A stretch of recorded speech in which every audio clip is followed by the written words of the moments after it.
Hello guys, বাসায় কিছু পাকা আম দেখলাম, তারপরে মাথায় এলো পাকা আম দিয়ে একটা কেক বানানো যাক। তাই আমগুলোকে আমি প্রথমে ছড়িয়ে নিলাম, তারপর একটা মিক্সার দিয়ে হাতের সাহায্যে একটু মিক্স করে নিলাম।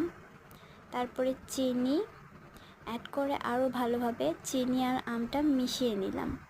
মিশিয়ে নেওয়ার পর আমি আস্তে আস্তে ময়দার পরিমাপ করে ময়দা দিয়ে দিলাম একটু। তারপর একটু একটু ময়দা দিলাম, একটু একটু করে মিক্স করলাম। দেন একটু হাফ চামচের একটু বেশি বেকিং সোডা দিয়ে দিলাম। যেহেতু এখানে ডিম ছিল না, তাই বেকিং সোডাটার পরিমাণ একটু বেশি দিয়ে দিলাম।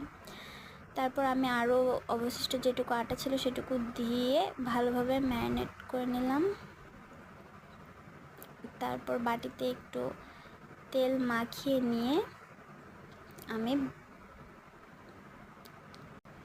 বেটারটা বাটির মধ্যে ঢেলে দিলাম এবং একটু ট্যাপ ট্যাপ করে নিলাম যেন কেকের মাঝে কোনো বুদবুদ ভাব না তৈরি হয়। তারপর আমি কেকটা চুলার উপরে বসিয়ে দিলাম 40 মিনিটের মতো।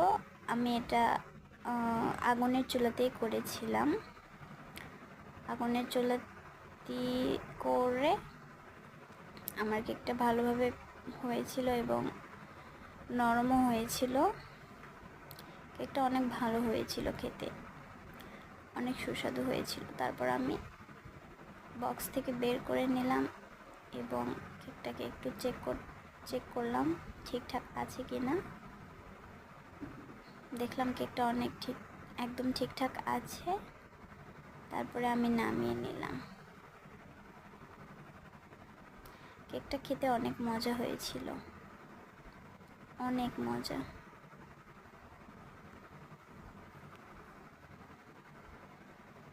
আল্লাহ হাফেজ।